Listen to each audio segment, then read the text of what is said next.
Good evening and welcome to this annual Interfaith Multicultural Celebration honoring Reverend Dr.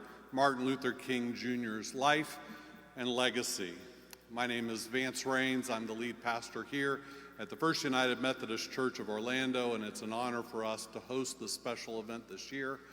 Obviously, we had planned that we could all be together tonight, and we wish that was the case. But COVID, again, has intervened and has not made that possible. Nevertheless, this will be a special time to honor an important person. And as we begin that time, I would invite you, wherever you are, to join in singing the hymn, Lift Every Voice and Sing.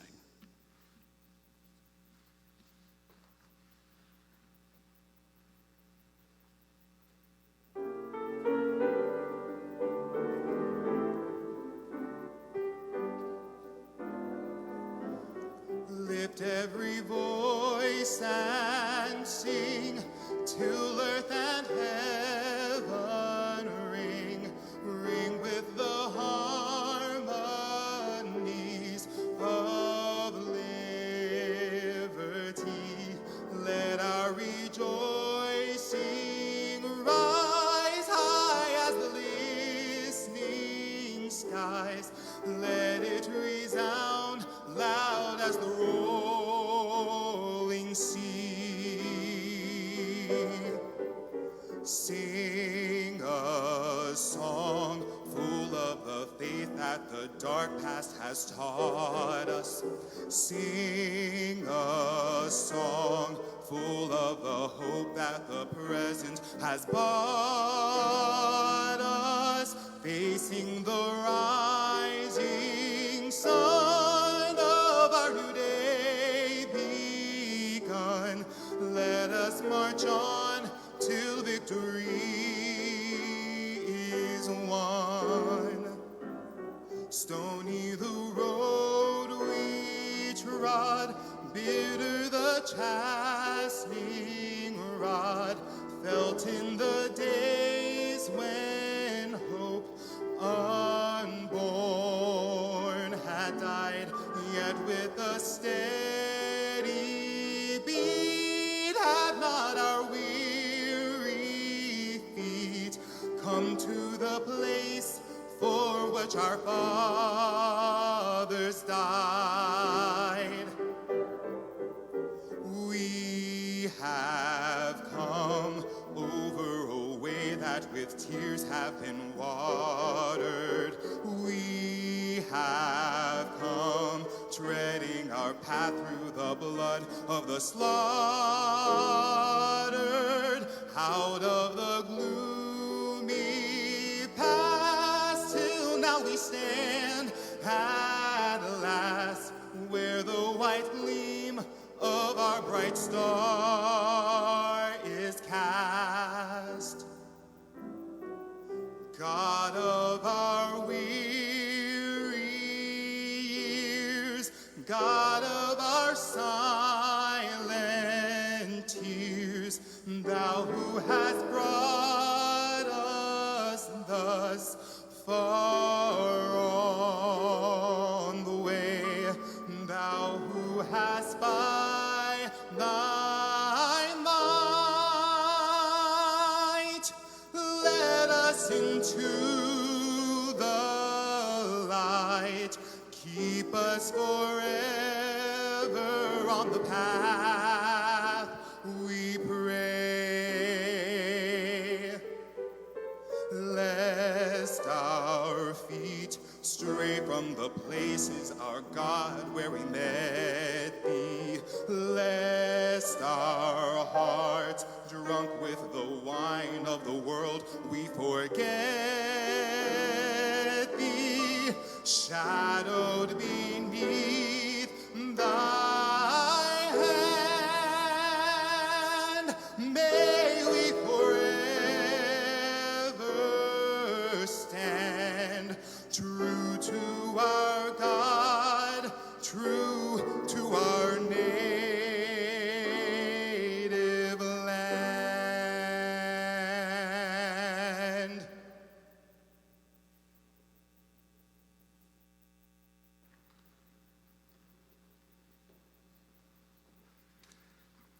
Good evening. I'm Jim Coffin, the Executive Director of the Interfaith Council of Central Florida.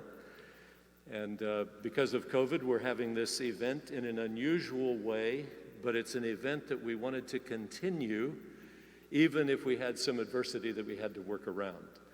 I'd like to take just a moment here to say a special thank you to Rabbi David Kay, who has been the organizer of this event for the last 12 or 14 years. I'm not sure the exact number, but I do know that for the last 2 years, he's had to do very difficult last-minute adjustments to accommodate the program in the context of COVID.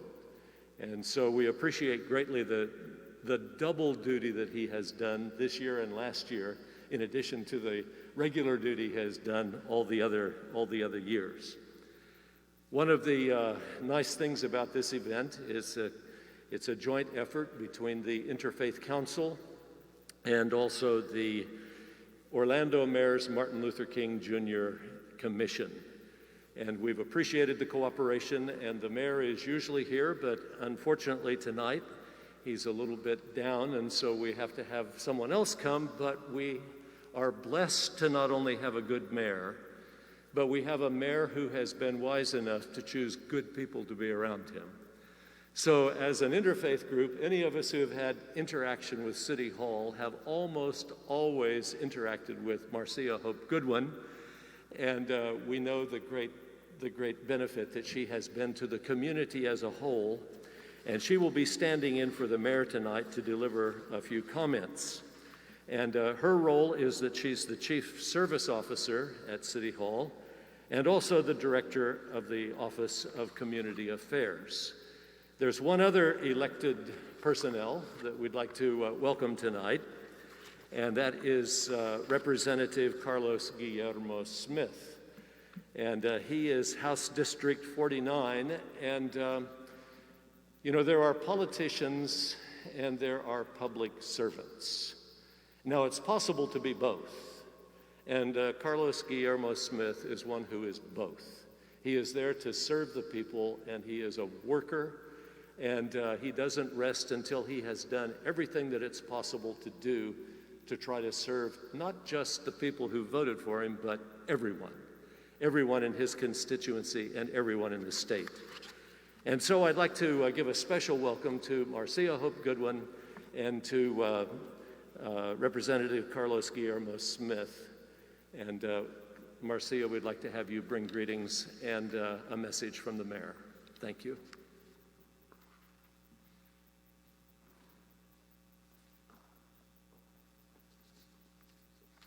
Good evening, everyone, and thank you so much, Pastor Jim. Really appreciate that kind introduction. It is an unusual time, but it is a special time in the city of Orlando, and I am grateful to all of you who are joining us via live stream tonight. It is wonderful to be with the Interfaith Council of Central Florida for this annual Interfaith Multicultural Service, celebrating the life and legacy of Dr. Martin Luther King Jr. As Pastor Coffin has said, Mayor Dyer regrets that he's under the weather this evening, and I will share that he does not have COVID, just to put that out there to make sure. I told him I'd promise that I'd say that, but he is a little under the weather. Otherwise, he would be here. I have been coming to this event for 15 years, and every year Mayor Dyer has been here that I've been here. So I know that he regrets that he couldn't be with you tonight. Also, on behalf of our city commissioners who would like to have been here tonight, we expected a couple of them, and several things have come up, but they send their greetings as well and are huge supporters of this event, and most of them have attended in the past as well.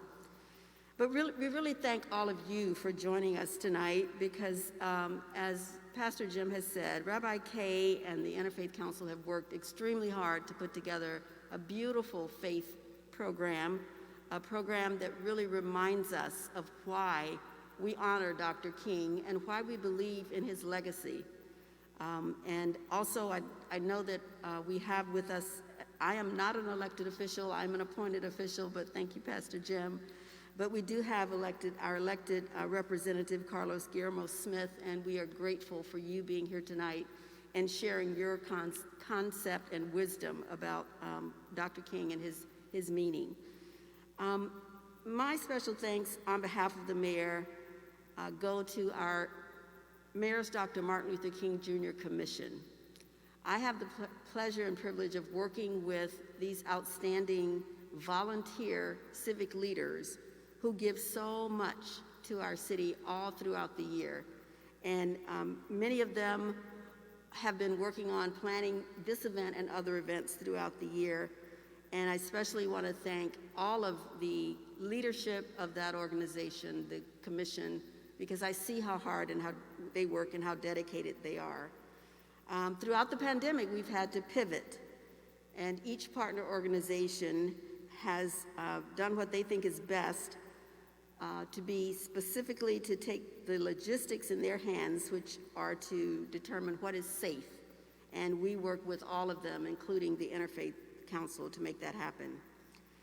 I also would like to mention that our Mayor's MLK Commission has been coordinating many other events, so we hope that you all will join us throughout the week for some of the virtual events that are planned. They can be seen by visiting our city's website, orlando.gov, and there is a listing for the Martin Luther King Jr. activities. This is actually the 36th anniversary of our MLK Commission and the national holiday. And the commission and our staff at the City of Orlando, I'm joined tonight by our staff member, Reggie McGill, who's here, and also our chair of the commission, Brandy Hand, who's here tonight, have worked diligently to make sure that we can have something that is really worthy of Dr. King each year for these recognitions. So I want to just say, first of all, we would like to thank publicly Rabbi Kay and the Interfaith Council. If you, those that are in the room, if you would just join me in thanking them for this tonight. We could not do this without you.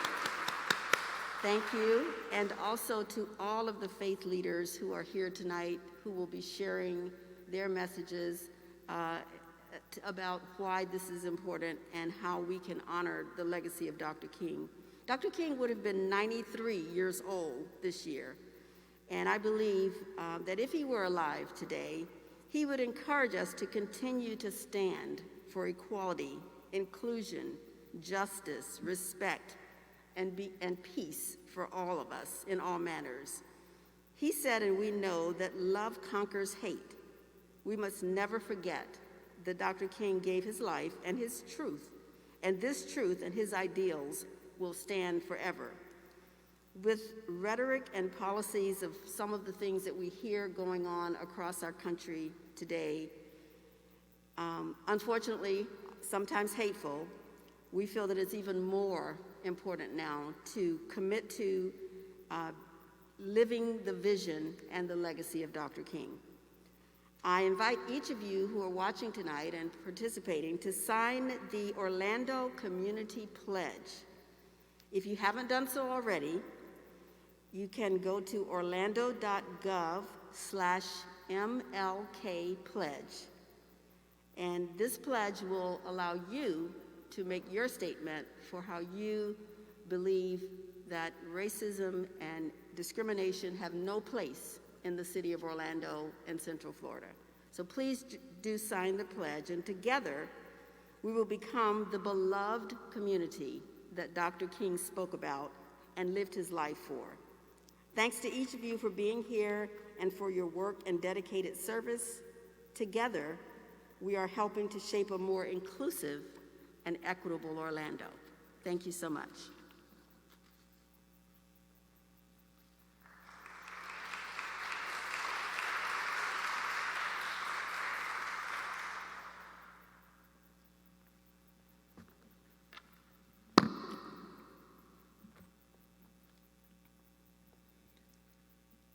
I am Reverend Margaret Lee Belissaire with First Unitarian Church of Orlando, and I now invite you into a quiet time, a time for spoken and silent contemplation.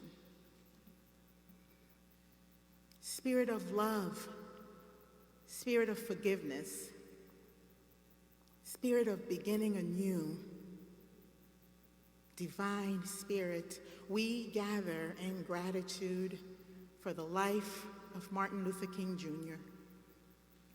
We are thankful for his ministry and the example he set before us on living a life of purpose, his example of justice work. Spirit of love, help us to understand, as he did before us, that we each have a role in justice work, for our liberations are tied to one another's. Give us the clarity of mind to know what our individual part is in the struggle, that there are many ways to protest injustice. Help us to find our own way and commit to it.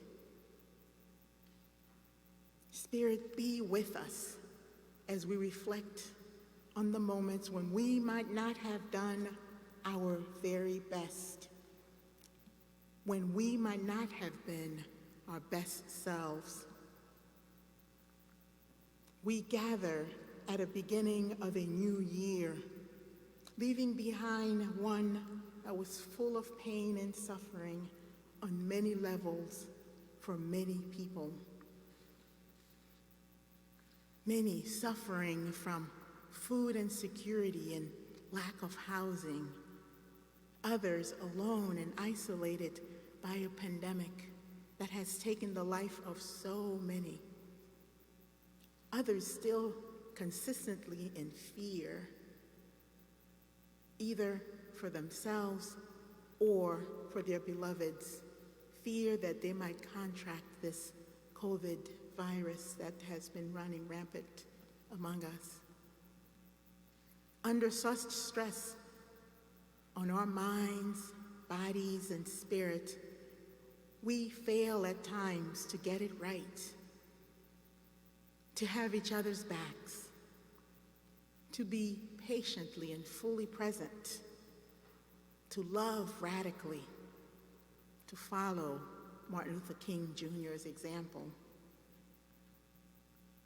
Spirit of forgiveness, we ask for grace for all the times, for all those moments. May we make amends whenever we have the opportunity. And may we begin anew with the commitment to do better.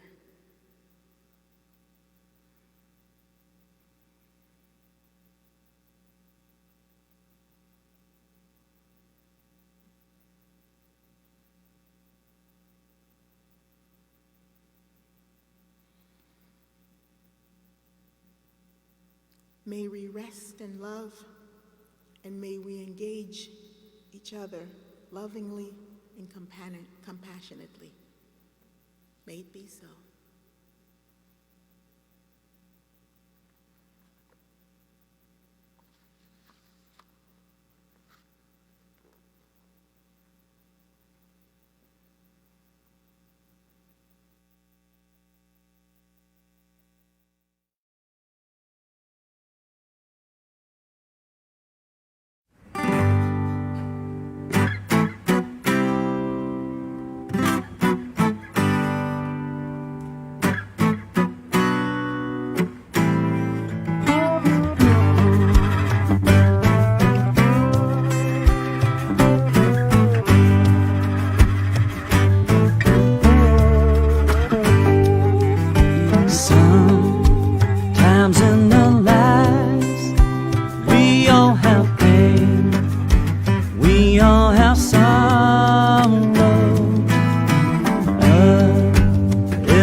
Swallow your pride.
might have a problem that you don't understand. We all need somebody to lean on.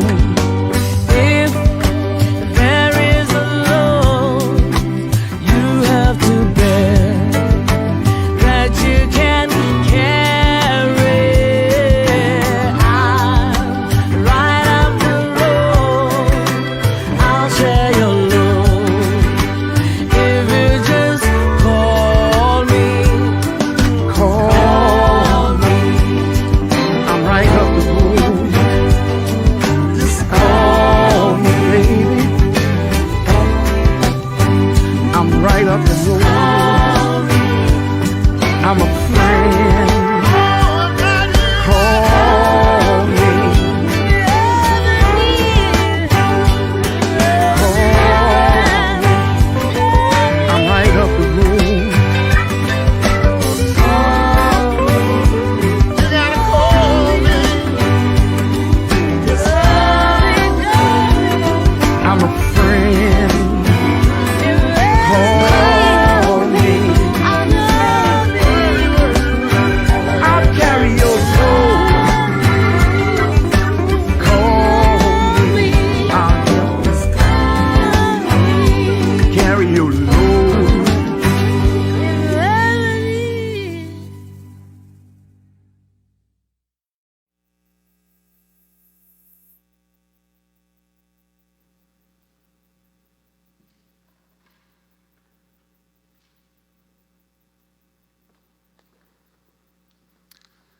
Good evening, and thank you for joining us. I'm truly grateful we're able to celebrate the memory and the legacy of the Reverend Dr. Martin Luther King Jr. while still regarding the health and the safety of our fellow community members. The joy we experience together can never be replaced by technology, but our minds and hearts are the minimum requirements of participation in events such as these, and we welcome yours here with us today. The organizers of this event here at the church, with the city, and especially Rabbi David Kay, deserve our great thanks as they sought to balance the importance of this occasion with the gravity of our current situation in the pandemic. And while we honor the memory and work of Dr. King today with our words and over the next several days with actions, we must also honor what would surely be King's inclination to do so in ways that show our concern and compassion for one another. We've seen a wide variety of responses to the call to share and care for our community over the past 2 years, and it caused me to consider what Dr. King might think of how we've handled ourselves so far. King sought to maintain, quote, an abiding faith in America and an audacious faith in the future of humankind, unquote.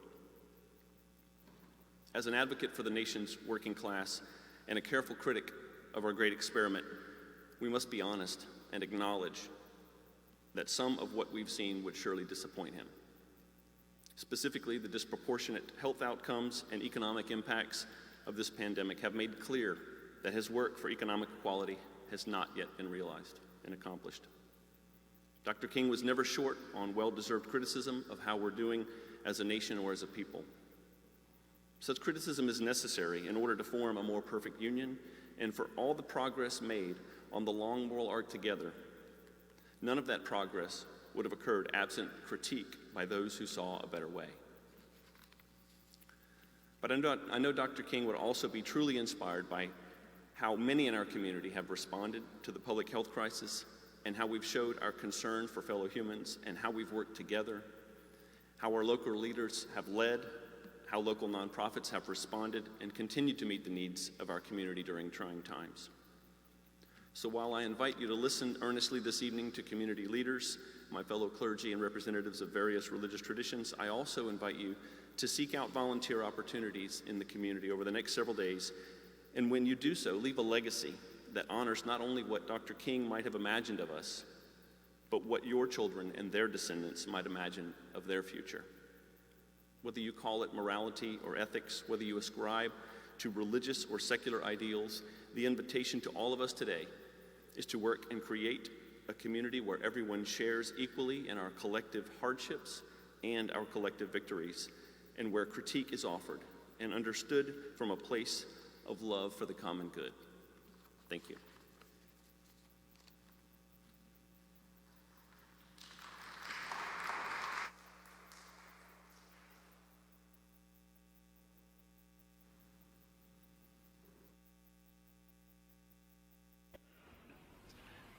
This evening I would like to use this lofty and historic platform to discuss what appears to me to be the most pressing problem confronting mankind today. Modern man has brought the whole world to an awe-inspiring threshold of the future. He has reached new and astonishing peaks of scientific success. He has produced machines that think, and instruments that peer into the unfathomable ranges of interstellar space.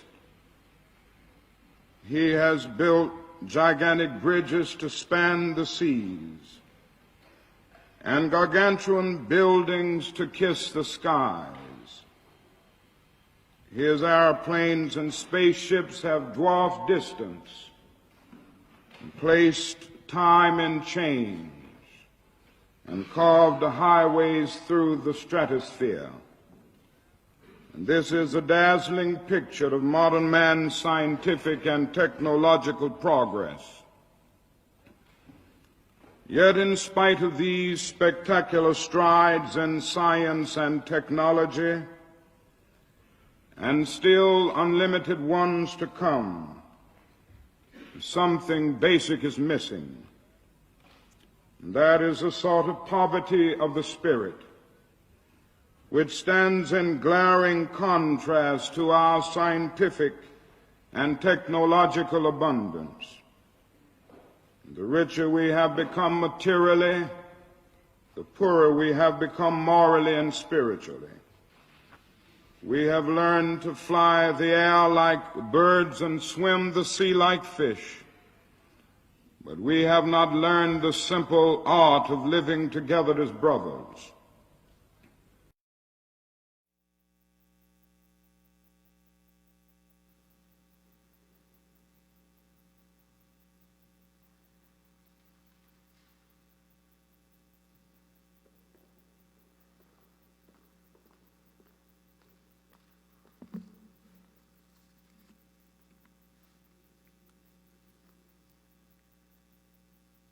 Good evening, Orlando.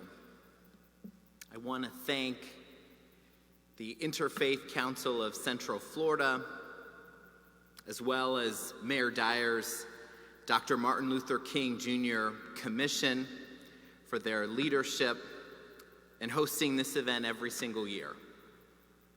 I'm filled with gratitude first for having the opportunity to serve this community as your elected Florida State Representative for House District 49, but also gratitude for having the opportunity of being here with you all today and sharing this precious space physically, virtually, and spiritually, all in honor of the paramount life example Dr. Martin Luther King Jr. has bestowed upon us.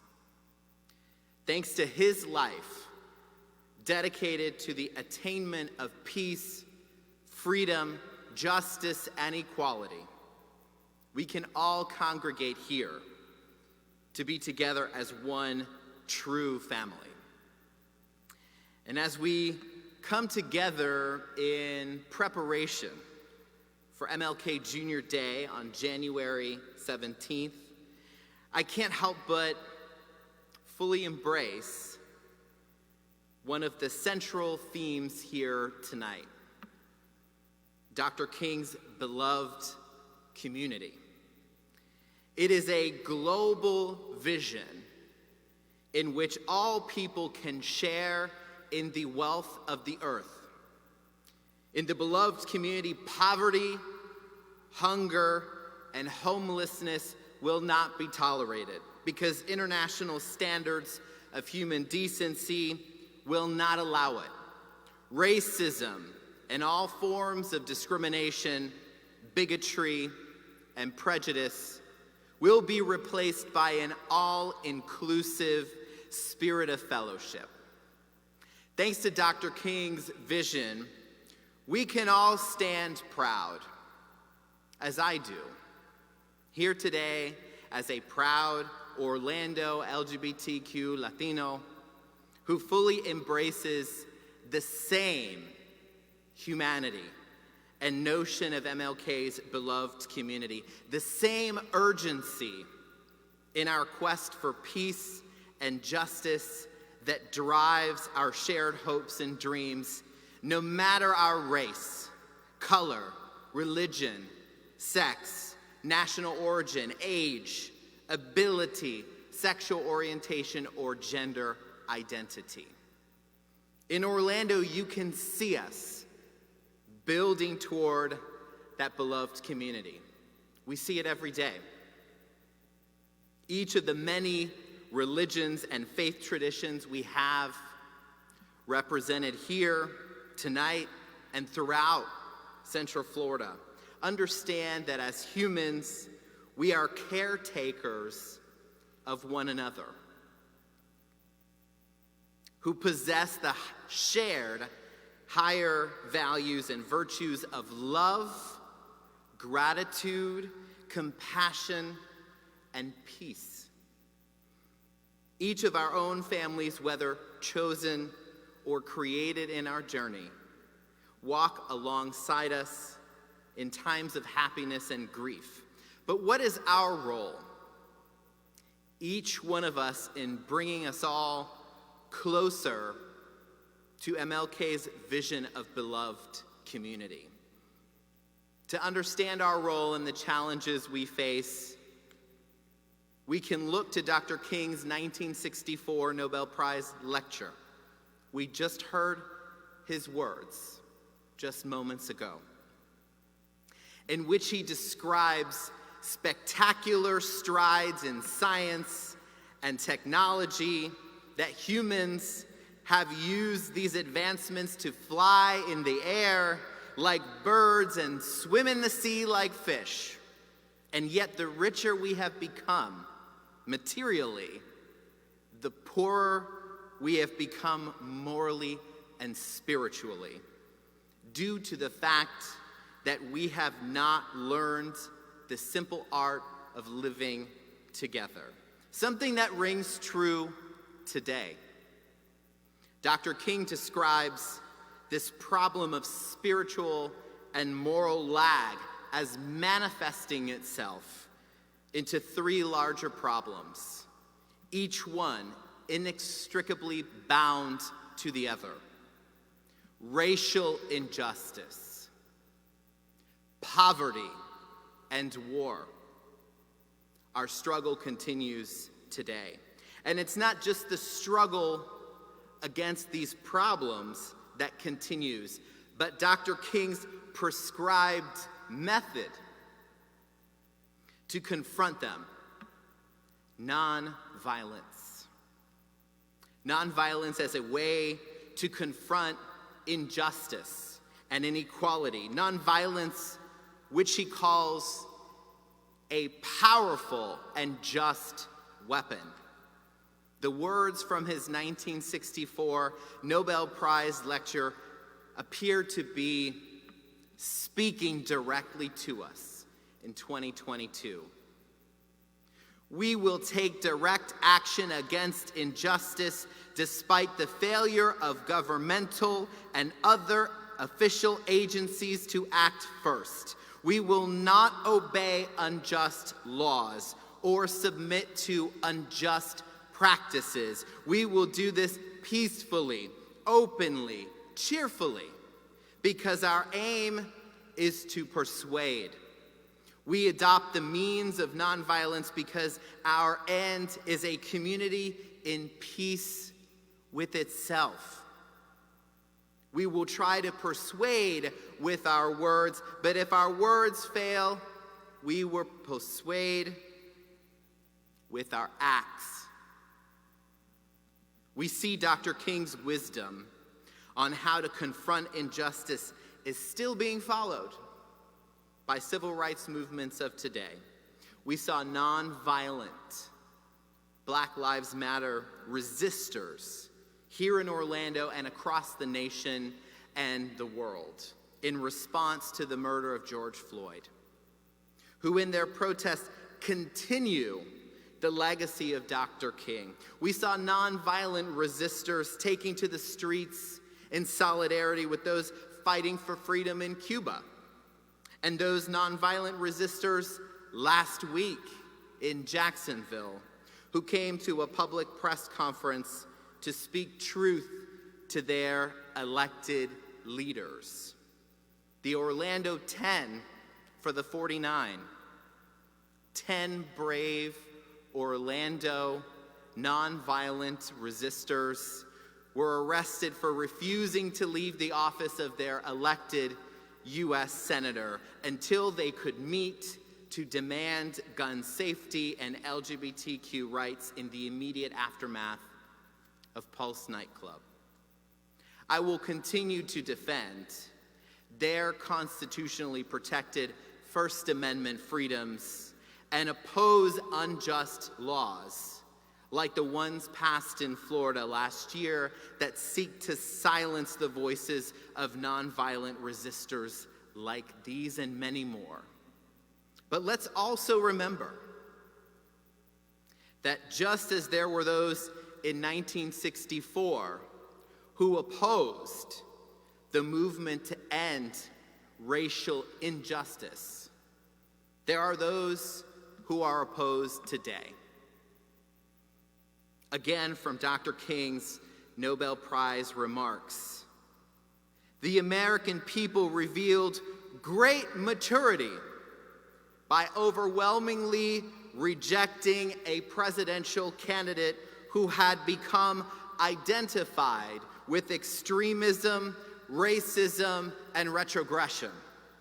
The voters of our nation rendered a telling blow to the radical right. They defeated those elements in our society which seek to pit white against Negro and lead the nation down a dangerous fascist path.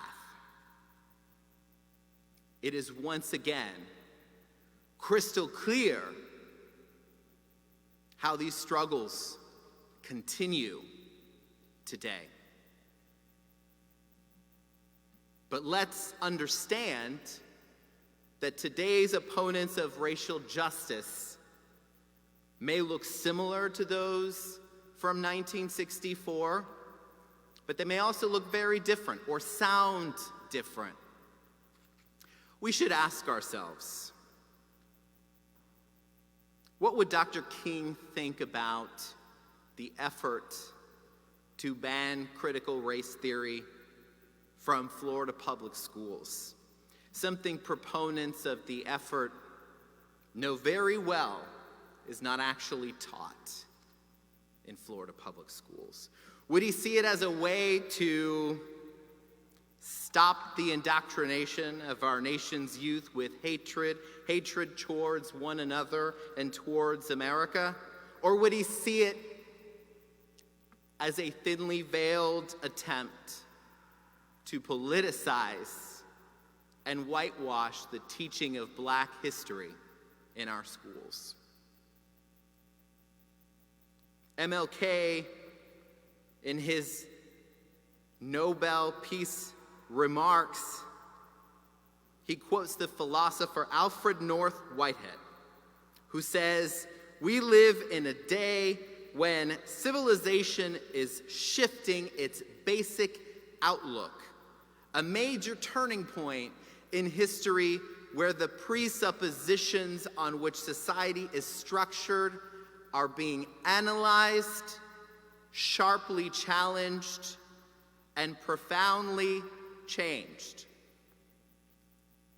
So let's ask ourselves today, in 2022, shouldn't our institutions be analyzed, sharply challenged, and profoundly changed if they aren't set up to work for everyone.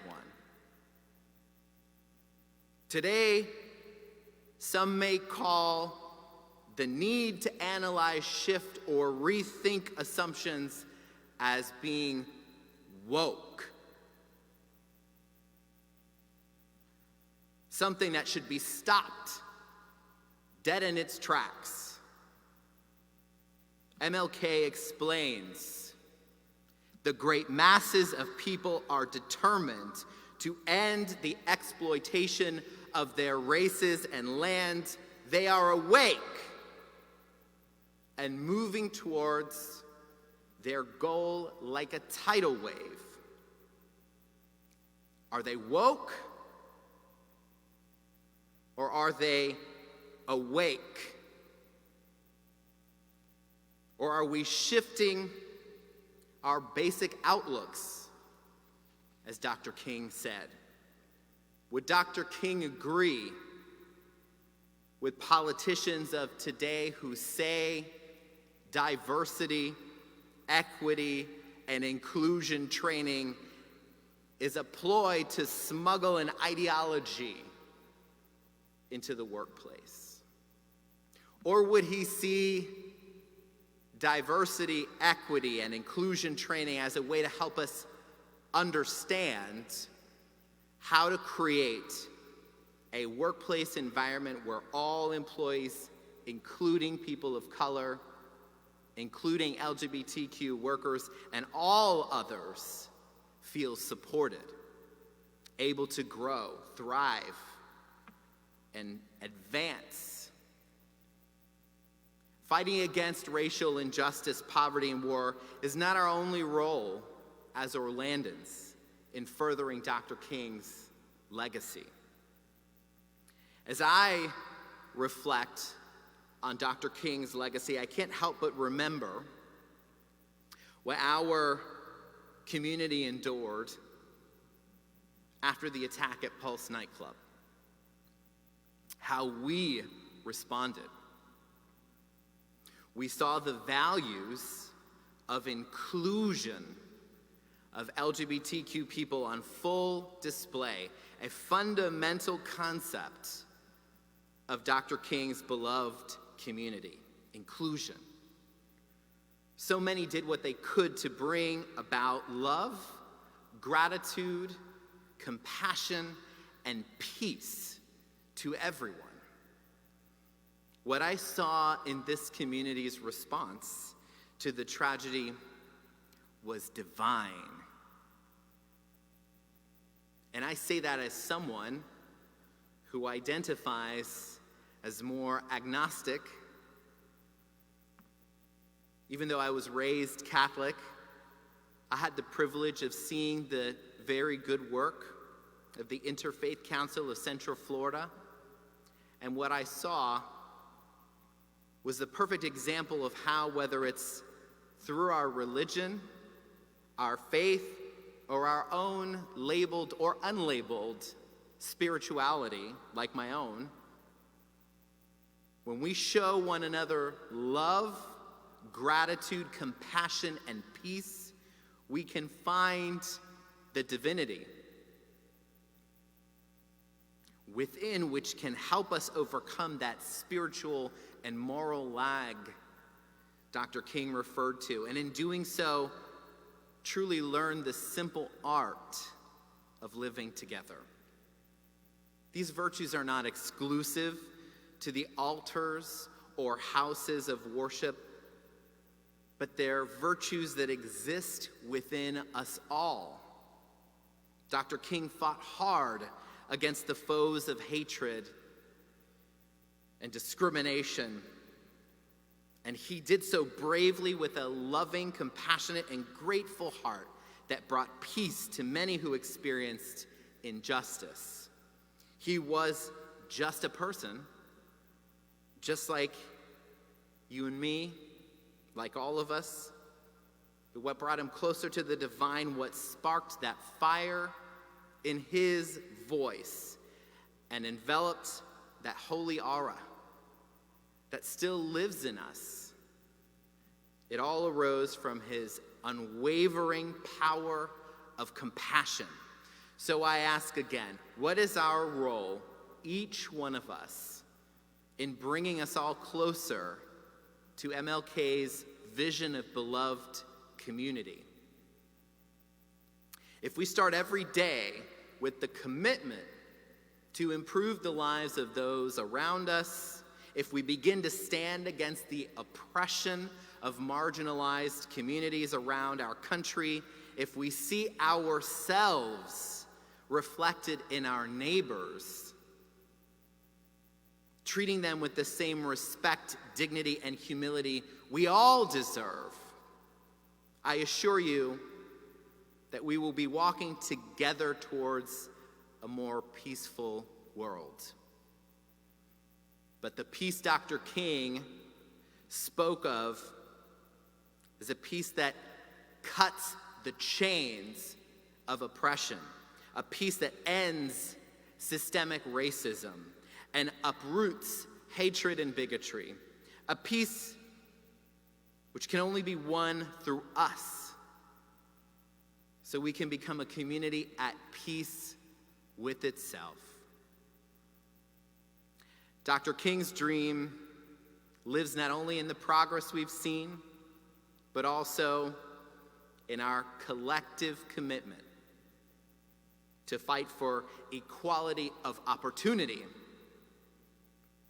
the fight for our freedom to exist without fear of hatred, discrimination, or violence, so we can fulfill our divine promise. We can build a dream Dr. King would be proud of, where all people have the freedom to be healthy, prosperous, and safe, the freedom to be, the freedom to pray, and the freedom to love. A world where love wins and our hearts live free, free at last.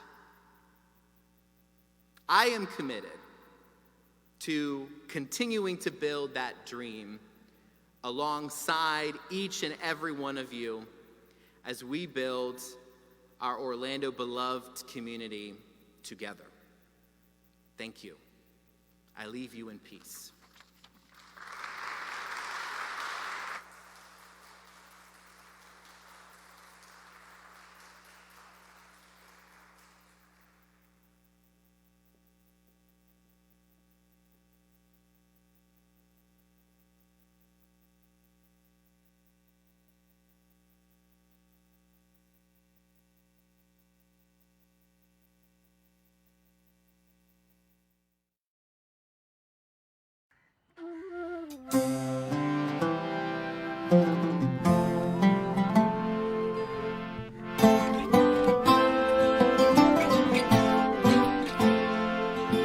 Now I've been happy lately, thinking about good things to come, and I believe it could be something good has begun.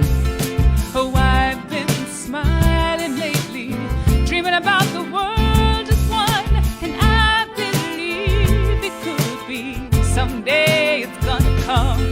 'Cause I'm on the edge of darkness, there rides the peace train. Oh, peace train, take this country, come take me home again.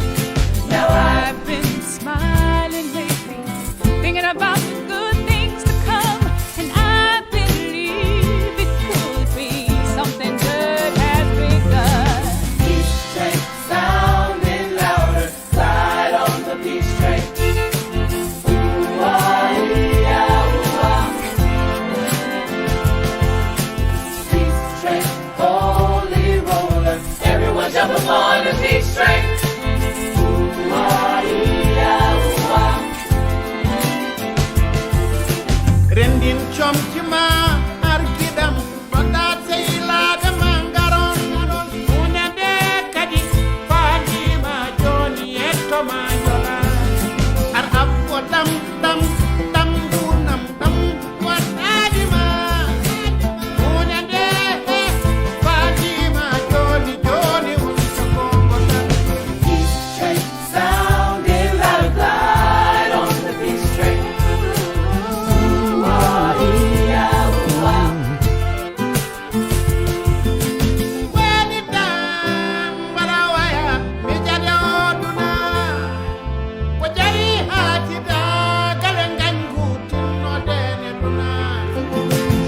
I've been crying lately, thinking about the world as it is.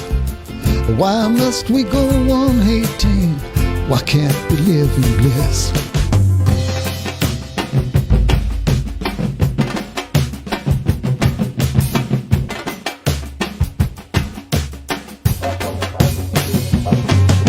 The peace train sounding loud, glide on the peace train. Ooh, ah, come on, peace train. Peace train, holy road. Everyone jump upon the peace train. Ooh, ah, come on, come on, come on. Come on and ride on the peace train. Ooh, ah, come on, come on, come on. Let's come on, peace train. Come on, come on, come on. Peace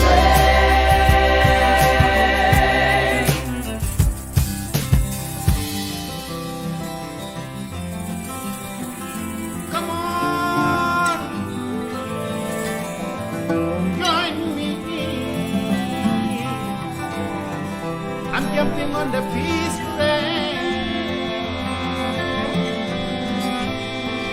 Come on, peace train. Peace train.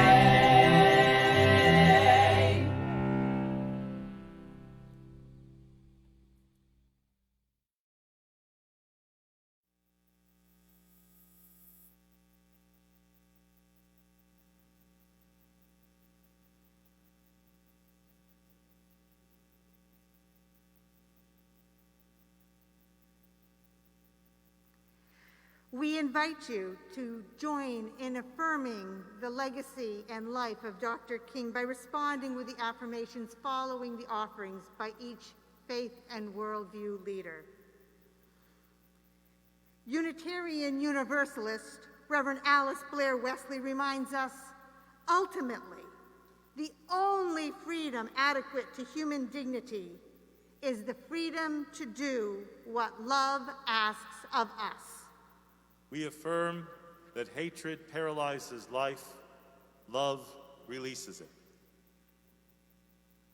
The Quran teaches, hold firmly to the rope of God and do not become divided. Remember when you were enemies and God brought your hearts together. We affirm that hate is always injurious to the hater as it is to the hated. The Psalms proclaim, "See how good and how pleasant it is that people live together in harmony. It is like fine oil on the head, like dew upon the mountains, perpetually life-giving." We affirm that the normalcy we will settle for is the normalcy of peace, the normalcy of justice.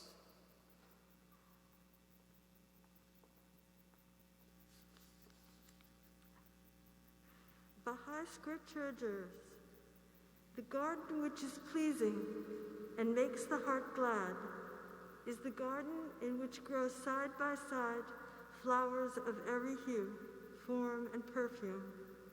And the joyous contrast of color is what makes for charm and beauty.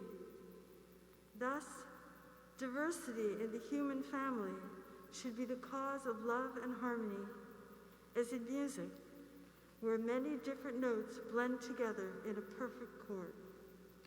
We affirm that peace is a sweeter music, far superior to the discords of war.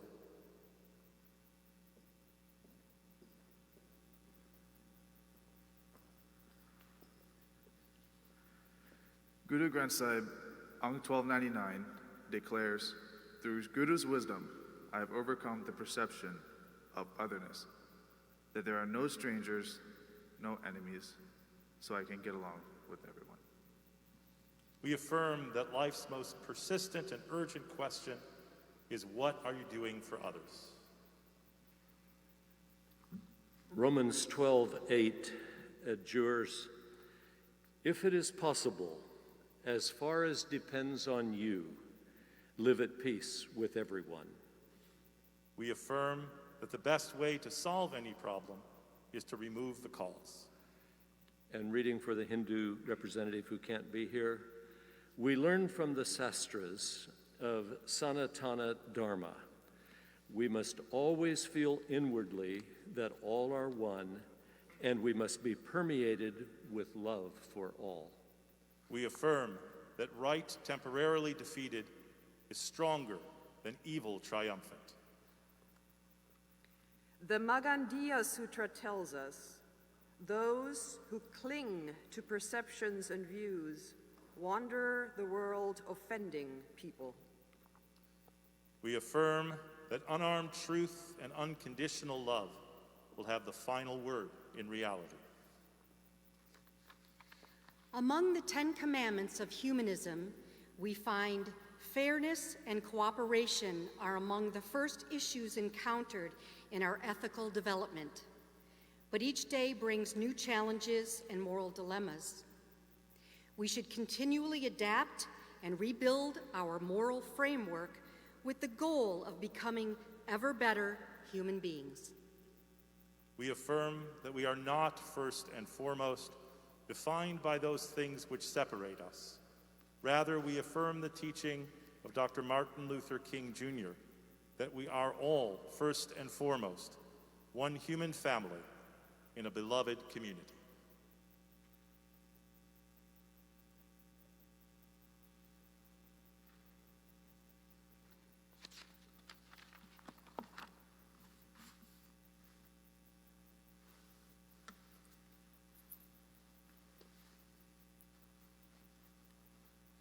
Shalom.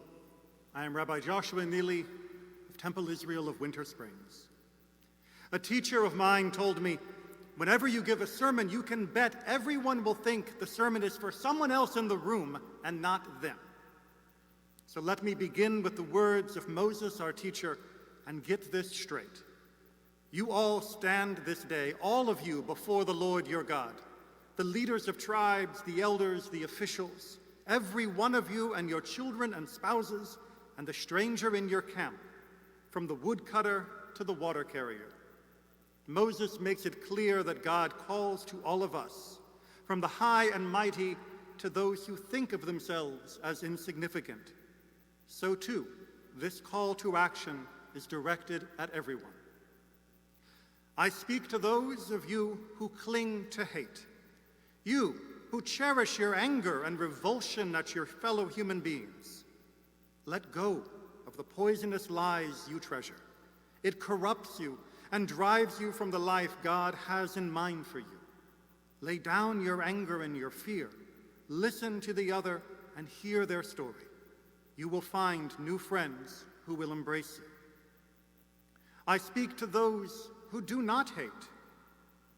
Do not rest on your laurels in smug satisfaction that you are not like them. To not hate is the bare minimum God demands. You can do better. Rally around all those who are hated or attacked. Do not defend only yourself and those most like you.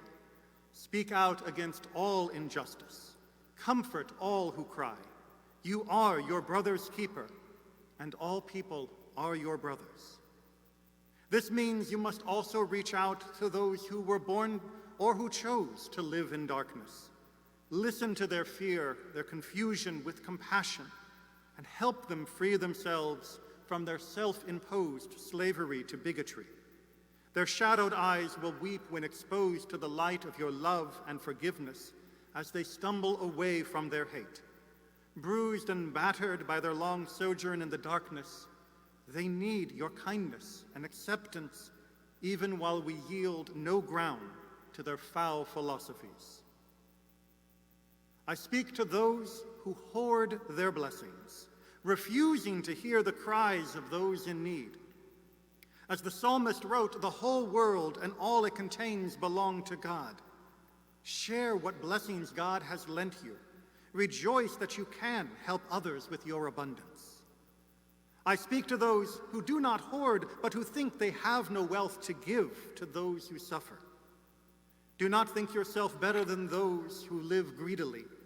To not be selfish is the bare minimum God demands of us. You can do better. Do not lament your lack.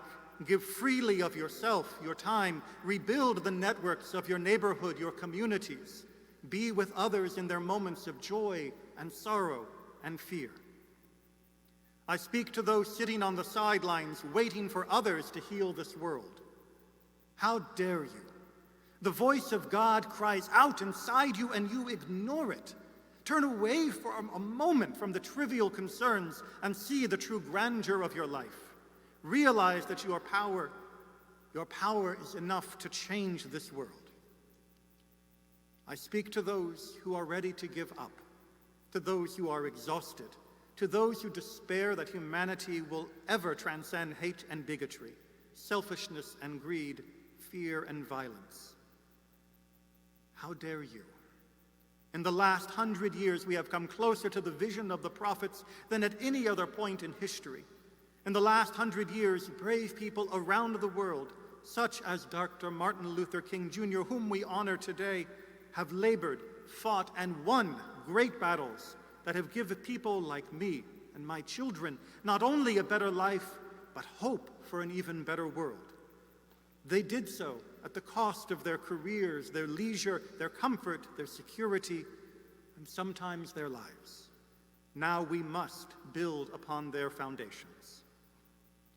Rabbi Tarfon, who lived almost 2,000 years ago under brutal oppression, said, "It is not your responsibility to finish the work, but neither are you free to neglect it." God speaks to all of us, demanding that we act, each according to our ability and talent, to be an agent for change. Others may bear more guilt. Others may have further to walk. Others may shirk their duty. But nothing can free us from our own obligations except our own actions. If each one of us rises to action as an individual, we will all rise as one. Shalom.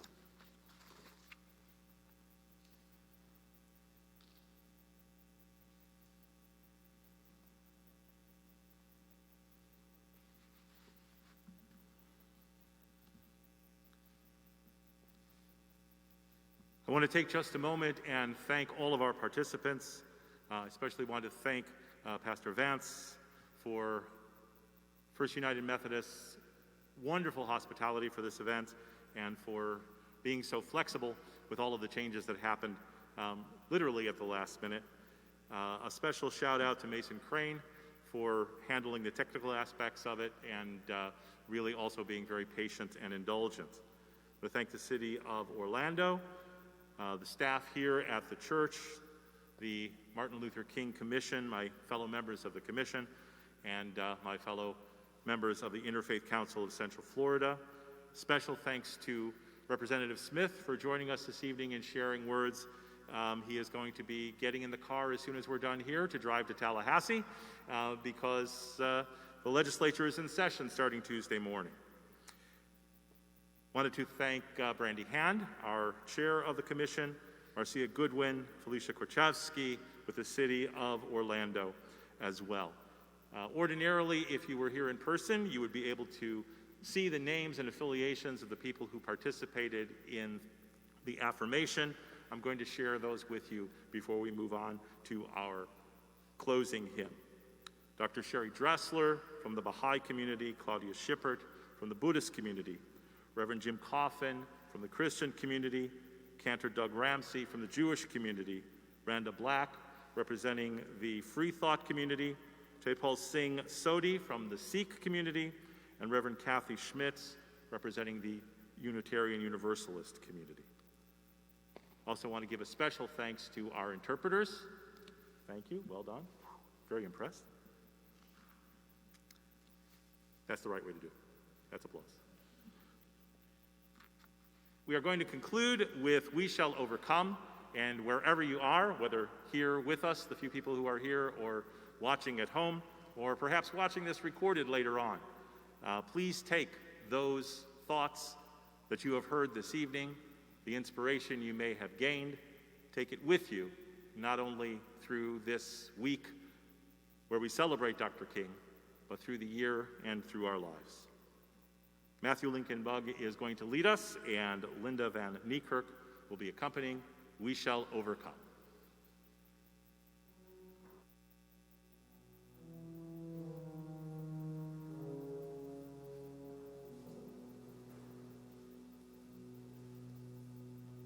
We shall overcome. We shall overcome. We shall